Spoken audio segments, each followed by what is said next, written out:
ಇನ್ನೇನ್ ಮಾಡ್ತಾನೆ, business ತೊಡಗ್ತಾನೆ, improve ಆಗ್ತಾನೆ ಅಲ್ವಾ? ಬಡವರು ಅಂದಾಕ್ಷಣ ಅವರಿಗೆ ಸಾಲ ಕೊಡಲೇಬಾರ್ದಂತ ಏನಾದ್ರು ಆತರ ಏನಾದ್ರು ನಿಮ್ ಬ್ಯಾಂಕಿನಲ್ಲಿ ರೂಲ್ಸ್ ಇದೆಯಾ ಅಪ್ಪ? ಅಲ್ವಾ?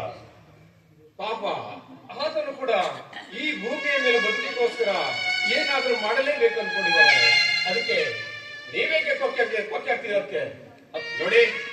ಸುಮ್ನೆ ಅವ್ನು ಏನ್ ಕೇಳ್ತಿದಾನೋ ಸುಮ್ನೆ ಕೊಟ್ಬಿಡಿ ನನಗೆ ಸರ್. ಇವಳೇನೋ ಕೇಳಿದಂತ ನೀವು ಮಾತಾಡ್ಕೋಬೇಡಪ್ಪ. 30 ಲಕ್ಷ ರೂಪಾಯಿ ಸಾಲ ಅಂದ್ರೆ ಸಾಮಾನ್ಯವಾದ ಅಮೌಂಟ್ ಅಲ್ಲ. ಅದಕ್ಕೇನಾದ್ರೂ ಭದ್ರತೆಗಿರುತ್ತೆ ಏನಾದ್ರೂ ಬೇಕಪ್ಪ. ಅದಕ್ಕೆ ಅವನ ಹತ್ರ ಏನಿದೆ ಅಂತ ಅವನಿಗೆ 30 ಲಕ್ಷ ರೂಪಾಯಿ ಸಾಲ ಕೊಡುದಪ್ಪ. ಹೇಳಿಯಪ್ಪ, ಹೇಳಿ. ಒಟ್ಟಿನಲ್ಲಿ ನೀವು ಕೇಳಿದ ಸಾಲಕ್ಕೆ ನಿಮಗೆ ಬೇಕಾಗಿರೋದು ಭದ್ರತೆ ಅಂದ್ರೆ ಜಾಮೀನು ಅಷ್ಟೇ ತಾನೆ? ಅದನ್ನು ನಾನು ಕೊಡ್ತೇನೆ ನೋಡಿ. ಸುಮ್ನೆ ಬಾಯಿ ಮುಚ್ಕೊಂಡು ಅವನು ಕೇಳಿದ ಸಾಲವನ್ನು ಸ್ಯಾಂಕ್ಷನ್ ಮಾಡಿ ಅಷ್ಟೇ. ಸರಿಯಪ್ಪ, ನಿಮ್ಮಿಷ್ಟದಂತಾಗಲಿ.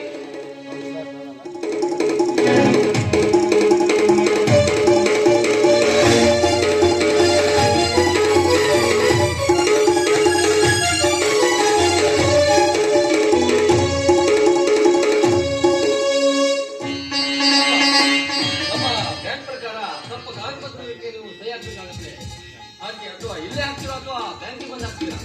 ಇಲ್ಲೇ ಹಾಕ್ತೀರಿ.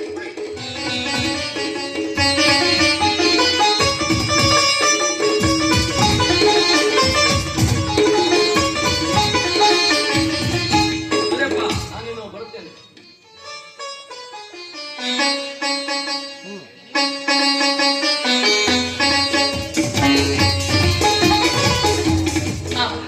ನಮಗೋಸ್ಕರ ಇಷ್ಟೆಲ್ಲ ಮಾಡ್ತಾ ಇದ್ದೀರಾ. ನೀವು ಮನುಷ್ಯರಲ್ಲ ಮಾವ, ನಮ್ಮ ಪಾಲಿನ ದೇವರು.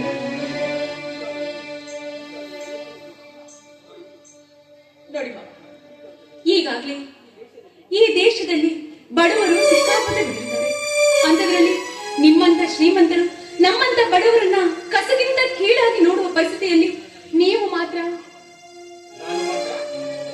ಏನ್ ಹೇಳೋದು? ಬೇಗ ಹೇಳು ಮಾವ. ನಾವು ತೀರಾ ಕಡು ಬಡವರಾದ್ರೂ ಸಹ ನನ್ನನ್ನ ಈ ಮನೆಗೆ ಸೊಸೆಯಾಗಿ ಕರೆತಂದು ನಿಮ್ಮ ಮಗನ ಹೆಂಡತಿಯನ್ನಾಗಿ ಮಾಡಿದ್ರು. ಇಷ್ಟೆಲ್ಲ ಮಾಡಿದ್ದಲ್ದೆ ಇಂದು ನನ್ನ ಅಣ್ಣನಿಗೋಸ್ಕರ 30 ಲಕ್ಷ ರೂಪಾಯಿ ಹಣವನ್ನು ಸಹಿತ ಬ್ಯಾಂಕಿನಿಂದ ಕೊಡಿಸೋದಕ್ಕೆ ತಯಾರಾದ ಈ ನಿಮ್ಮ ಋಣವನ್ನ ನಾವು ಹೇಗೆ ತೀರಿಸ್ತೇವೆ ಮಾವ? ನಾವು ಹೇಗೆ ತೀರಿಸ್ತೇವೆ? ಓಹೋ, ಇದೋ ವಿಚಾರ.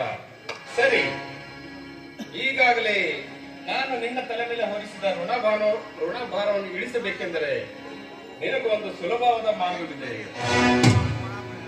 ಅದನ್ನು ನೀನು ನೆರವೇರಿಸಬಹುದಾದರೆ. ಇದೇನ್ ಮಾವ ಇದು ಹೇಳ್ತಾ ಇದ್ದೀರಾ? ನನ್ನಂತ ಬಡವಳಾದವನನ್ನ ಕೈ ಹಿಡಿದು ಈ ಮನೆ ಕರೆತರ್ತಿದ್ದೀರಾ.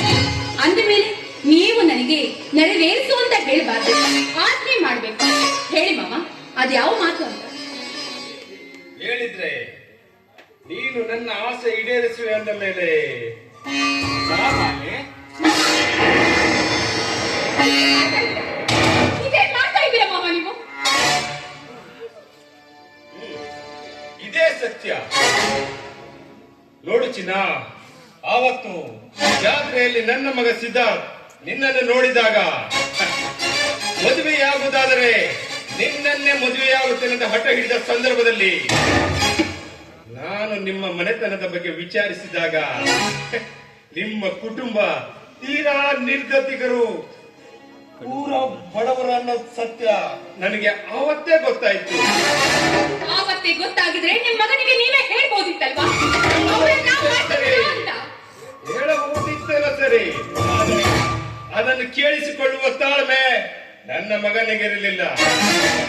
ಆತನೊಂದಿಗೆ ಒಲ್ಲದ ಮನಸ್ಸಿನಿಂದ ನಾನೇ ಸ್ವತಃ ನಿಮ್ಮ ಮನೆಗೆ ಬಂದು ಒಮ್ಮೆ ಅಪ್ಸರಿಯಂತಿರುವ ನಿನ್ನ ರೂಪ ಲಾವಣ್ಯವನ್ನು ಕಂಡು ನೀನೇ ನನ್ನ ಮನೆಯ ಸೊಸೆ ಎಂದು ತೀರ್ಮಾನಿಸಿ ನನ್ನ ಮಗನೊಂದಿಗೆ ಮದುವೆ ಮಾಡಿಸಿದೆ.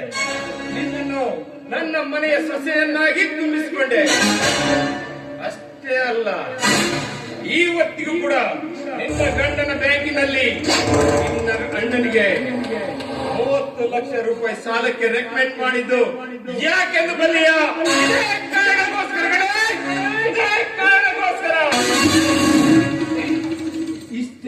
ಮಾಡಿದ ಮಗುವನ್ನ ಒಂದು ಆಸೆ ತೀರಿಸು ಬಾರೆ ಬಾರೆ ಬಾರೆ.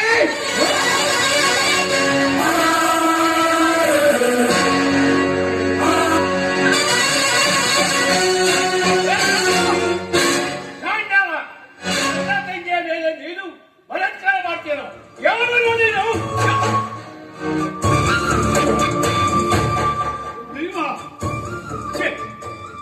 ಮಗಳಂತಿರುವಂತಹ ಸೊಸೆಯ ಮೇಲೆ ಬಲಾತ್ಕಾರ ಮಾಡಲಿಕ್ಕೆ ನಿನಗೆ ನಾಚಿಕೆ ಬರ್ಲಿಲ್ವೇನೋ?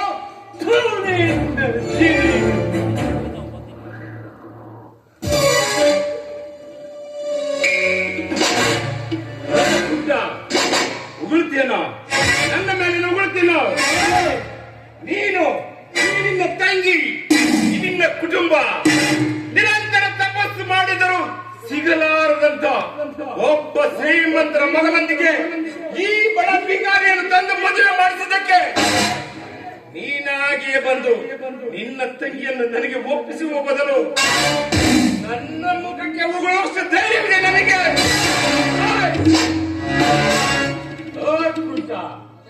ಅದಕ್ಕೆ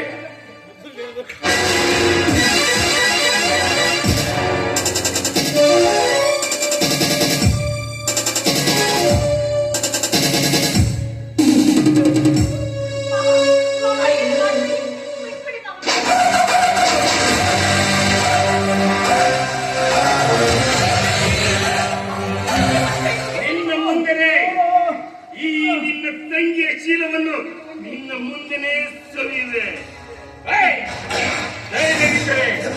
ಎದ್ದು ಬಂದು ಬಿಡಿಸ್ಕೊಂಡು ಹೋಗಿ ಬಾರ.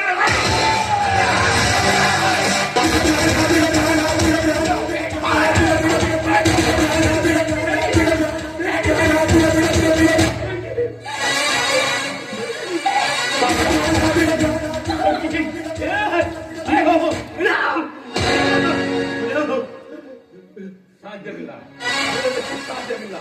ಇನ್ನು ಇವಳು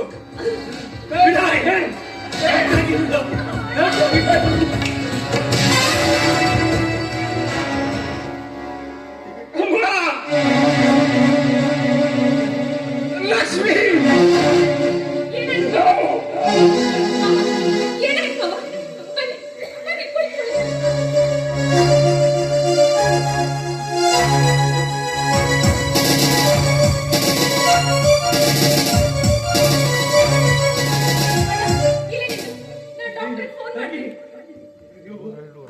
ಮನೆಯಲ್ಲಿ ಜೋರಾಗಿ ಕೂಗಾಡಿದರಲ್ಲ, ಅದಕ್ಕೆ ಏನೇನೋ ಬಂದರೆ ಗೊತ್ತು ಇವರಿಗೆ. ನಾವು ಕೂಗಬಾರ್ದು. ಆದ್ರೂ ಬೇಗ ಆಂಬುಲೆನ್ಸ್ ಫೋನ್ ಮಾಡುವ. ಆಂಬುಲೆನ್ಸ್ ಫೋನ್ ಮಾಡಿ.